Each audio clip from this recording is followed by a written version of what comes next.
રાધા, એ રાધા, બોલો, હું મારા નામની માળા જપો છો? જો મારે જાવું છે બહાર, એટલે તું જલ્દી છે ને રસોઈ કર નાખ, એટલે હું ખાઈને જાઉં. બીજું કઈ? અને રોટલા ઘડવા માટે હું તમને એક જ દેખાવ છું? તમારી હાથ ખોટની એકની એક બેન આવી છે, એને કહો ને રોટલા ઘડી દે. આમે એને કામ શું છે? અહીંયા જ પડ્યું પાથરું રહેવું છે.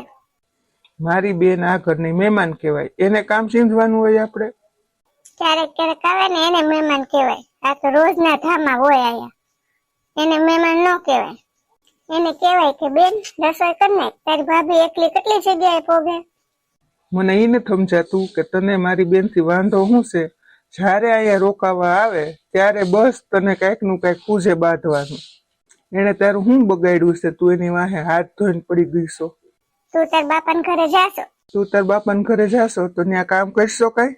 હું તો ત્યાં 6 મહિને એકવાર જાઉં છું. હું કઈ ત્યાં 15 દિવસ 20 દિવસ મહિને દિવસ નથી જાતી. મારી બેનની તબિયત બરાબર નથી ને એટલે રોકાવા આવી છે, સમજી? એ છે ને આરામ કરવા આવી છે, એને કામ ન ચીંધવાનું હોય. એકવાર છે ને તબિયત ખરાબ હોય ને તો હારામ પડ્યું રહેવાય. એકવાર ઓળાવી દીધી ને પછી હાચી માંદી જીવે મરે બધું હારામાં જ હોય. તું સમજતી કેમ નથી? આ ઘર તારું છે, તારે બધો વહીવટ કરવાનો હોય. મહેમાનને હાચવવાના હોય, ખવડાવવું પીવડાવવું બધું તારે કરવાનું હોય, સમજી? એ તારે મોઢા બગાડીને એને રાખવાની છે, હારે મોઢે રાખવાની છે તો હારી થઈને રે ને. આ તારી હારે બકબક કરવાથી કાંઈ ફાયદો નથી. હું તો જો જાઉં છું. હા જાઓ. શું કરું? હું ફોન કર્યું છું, કાલ સાંજે વાત થઈ હતી, આજ તો વાત જ નથી થઈ. હા બસ ફોન ઘુમીડા કરો. કામ કોણ કરશે? તારા બાપા કરશે? ભાભી સભ્યતા રાખો કાંઈક. ઉકારા ને તુકારા શું કરો છો? હજી તો ભાભી હું કાલ આવીશું ત્યાં તમે આજ શરૂ થઈ ગયા. ભાભી ક્યારે ન બોલે? બધા કામ કરી નાખો ને ઘરના તો ભાભી કાંઈ ન બોલે, સમજ્યા?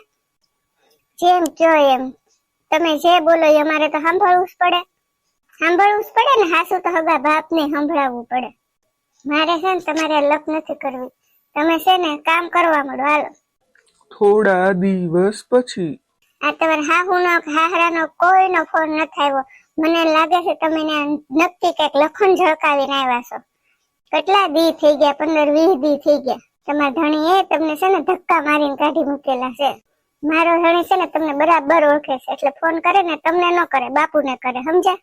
તમે કોક ગોતા છે વાતચીત કરવા હાટું, એની યાર વાતો કર્યા કરતા હો તમે, તો જ આ પ્રશ્ન આવ્યો હોય. નકર કોઈનો ધણી કે એમને તો કાઢી ન મૂકે. તમારે છે ને કોક ને લફરૂસ છે, નકર તો તમારે હાહુ ધણી કોક તો ખબર કાઢવા આવે ને. તમે રિહામણે જ આવ્યા છો.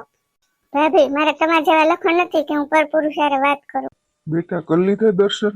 હા બાપુ કરી લીધા હો. કેમ બેટા તું ઉદાસ લાગે છે? ના ના બાપુ તબિયત સારી નથી ને એટલે. તો બેટા તે દવા લીધી કે નહીં? હા લીધી ને. બેટા કઈ થયું છે? કેમ બોલતી નથી કાંઈ? ઘરે તો કાંઈ ન કહીએ, કાંઈ તો મને કે તું બેટા. બાપુ તમને કહીશ ને તો તમને એમ થશે ઘરમાં આગ લગાવી, એટલે મારાથી તમને કાંઈ ન કહેવાય. તાર ભાભીને જ કઈક રામાયણ હશે. તમે સમજી ગયા ને બાપુ? તમને ખબર છે ને કે હું અહીંયા પિયરમાં રોકાવા આવી. આ મારું ઘર નથી બાપુ. મારી તબિયત સારી નથી એટલે હું અહીંયા રોકાવા આવી.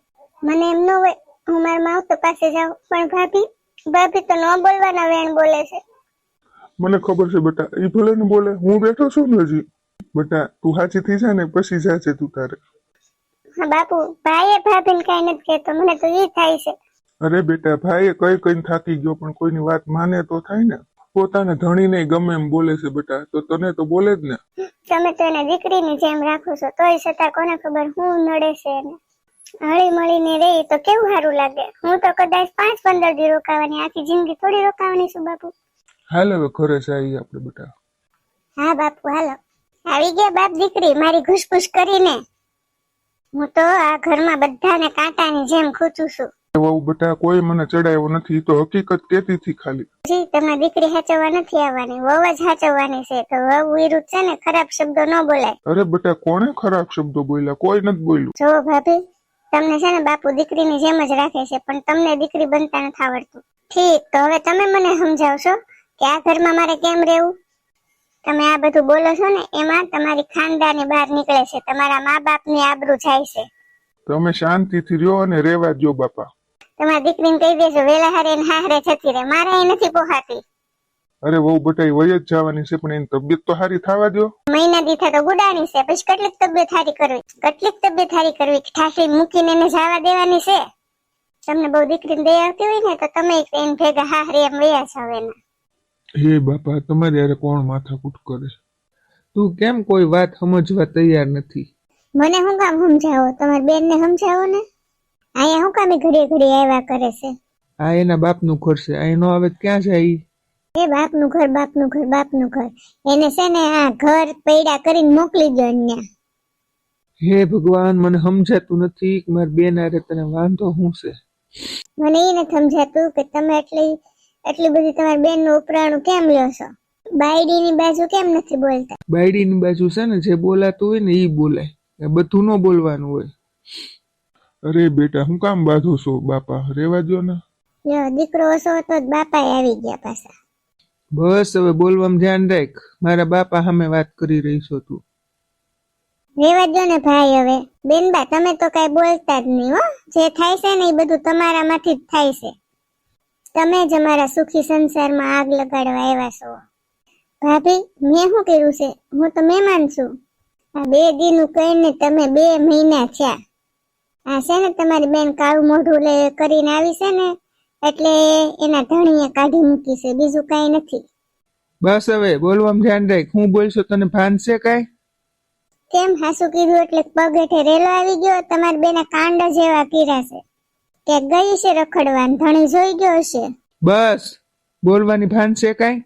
હું બોલે છે કઈ તને ખબર પડે છે? મૂંગી રે હવે, એક શબ્દ નહીં બોલતી હવે. તમે આ શું કરો છો 2 જણા? વહુ બેટા તમે તો સમજો, તમારી ઉપર હાથ ઉપાડે એ મને જરાય ગમતું નથી હો. તો સમજાવો તમારા ગગાને, બાયડી ઉપર હાથ ન ઉપાડાય. પણ તમે બોલવામાં તો ધ્યાન રાખો. મારી દીકરી 2 દી રહેવા આવી છે તો એને હકથી રહેવા દો ને બાપા. તમે મને પરપુરુષના મેણા મારો છો, પણ હું એવી નથી ભાભી. મને મારા ભાઈની ને બાપની આબરૂની પડી છે હો. એ તો 2 મહિનાથી પિયરમાં ન પડ્યાવો, હાહરા ભેગીના થઈ ગયા હો. અરે વહુ બેટા ઈ નાની છે, તમે તો મોટા છો ને, તમે તો સમજી જાઓ હવે. જો મારી બેન છે ને, જ્યાં સુધી અહીંયા રહી ને ત્યાં સુધી એને શાંતિથી રહેવા દે. હું તને 2 હાથ જોડીને વિનંતી કરું છું. તમારી બેનને કયો 2 હાથ જોડીને કે એને હાહરા ભેગી થઈ જાય. ભાભી તમે બધા રહેશે ને બોલવાનું બંધ કરો. ભાઈ, બાપુ, ભાભી સાચું જ કહે છે. મારે હવે છે ને અહીંયાથી મારી સાસરે વયું જવું જોવે. સમજતાય હવે હું પારકી જ કહેવાઉં ને. હાશ, રહી રહીને બુદ્ધિ તો આવી. હવે તમારા બિસ્તરા પોટલા લઈને હાહરા ભેગા થઈ જાઓ. હવે છે ને 6 મહિના વરહ દીવથી ડોકાતા નહીં. ભાઈ બીજ ને રક્ષાબંધનમાં જ આવજો. જો મારી બેન છે ને અહીંયા જ રોકાશે, એને જ્યાં સુધી રોકાવું છે ને ત્યાં સુધી. હવે આ ઘરમાં બીજી વાત કાંઈ ન થવી જોવે. બેન જ્યાં સુધી આ ઘરમાં રહે ને ત્યાં સુધી વાત થાશે જ તે. તમારથી થાય ને ઈ કરી લ્યો. તને કઈ ભાન બાન છે કે નહીં? તું મારી સામે બોલી રહી છો. હે ભગવાન, આની કરતા તો એમ થાય છે કે મરી જાવું સારું. લઈ આવું ઝેરની બાટલી, લઈ આવું, મરી જાવ પીને. અરે ભાભી, આ તમે કેવું બોલો છો? અરે વહુ બેટા તમે આવું ન બોલો. મારી દીકરી તમને ન ગમતી હોય ને તો હું એને હારે મોકલી દઈશ બાપા, પણ તમે આવું શું કામ બોલો છો? ભાઈ, ભાઈ ક્યાંય નહીં જાય, હમણાં પાછા આવશે ઈ. પણ બેટા જ્યાં સુધી હું જીવતો છું ને ત્યાં સુધી મારી દીકરી આ ઘરમાં આવશે. પછી હું નહીં હોઉં ને ત્યારે નહીં આવે. બસ તમે કેદી મરશો એ કોને ખબર છે? ભાભી બસ, હવે તમે તમારી હદ વટાવી રહ્યા છો. હદ તો તમે વટાવી છે. હવે જો આ ઘરમાં શાંતિ રહેવા દેવી હોય ને તો નીકળો તમારા બિસ્તરા પોટલા લઈને. મારે તમારી કોઈ હારે લપ કરવાનો જરાય ટાઈમ નથી. બેટા તું તારી બેગ તૈયાર કરી નાખ, હું તને ઘરે મૂકી જાઉં. હાલ તારે સાસરે વહી જા બેટા, તું અહીંયા શાંતિથી નહીં રહી શકે.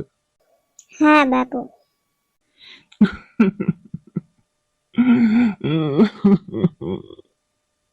ખબર નહીં આ ઘરમાં શું થવા જઈ રહ્યું છે. બાપુ બાપુ, મને નહોતી ખબર કે ભાભીની વાતનું ભાઈને આટલું બધું ખોટું લાગી જશે ને. ભાઈ ભાઈ દવા પી લે, એવી નહોતી ખબર બાપુ. અરે બેટા તારે મને એક વાર તો વાત કરવી હતી. હું તારી જગ્યાએ વયો ગયો હોત. હું છું. તમે જ કીધું તું ને મારા ભાઈને મરી જાય એમ. તે મરી ગયો. અરે વેવાય હું છું. હું છું એમ પૂછું છું. આ તમારી દીકરીને પૂછો. બધું એના લીધે જ થયું છે. મારા ભાઈનો જીવ લઈ લીધો તમારી દીકરીએ. જોયું બેટા, હું તને કહેતું ન કહેતો તો ઘરમાં શાંતિથી રહે. જોયું એનું પરિણામ શું આવ્યું? આ તો ભગવાનનો માણા, આ તો મારો જમાઈ તો મારી દીકરીને લીધે એનો જીવ ખોયો. વેવાય હું તમારી માફી માંગુ છું. ભાભી તમે બોલીને મારા ભાઈનો જીવ લઈ લીધો. પૂછો તમારા બાપને કે દીકરી પિયરમાં રોકાવા આવે કે ન આવે. પણ એને લીધે તેને મારા ભાઈ હારે એને કેટલા ઝઘડા કર્યા. છેલ્લે આ પરિણામ આવ્યું.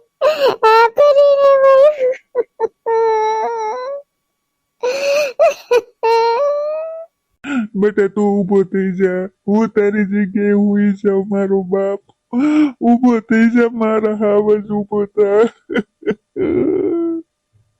વેવાય સાના રહી જાઓ બાપા. દીકરી તે તો શરમથી તારા બાપનું માથું ઝુકાવી દીધું બાપા. તને તો દીકરી કહેતાય મને શરમ આવે છે. આજથી તારા અને મારા બાપ દીકરીના સંબંધ પૂરા. વેવાય હાલો આપણે વિધિની તૈયારી કરીએ. ભાભી જેમ તમારા બાપુએ સંબંધ તોડ્યા છે ને એમ અમે હવે તમારી સાથે સંબંધ તોડી નાખીએ છીએ. આજ પછી તમે અમારા બાપી નહીં. તમને અમે ખોટું કીધું તે તમે આંસુ કરી નાખ્યું. એક વારે તમે મારો વિચાર ન કર્યો. હવે મારું શું થશે તમારા ગયા પછી?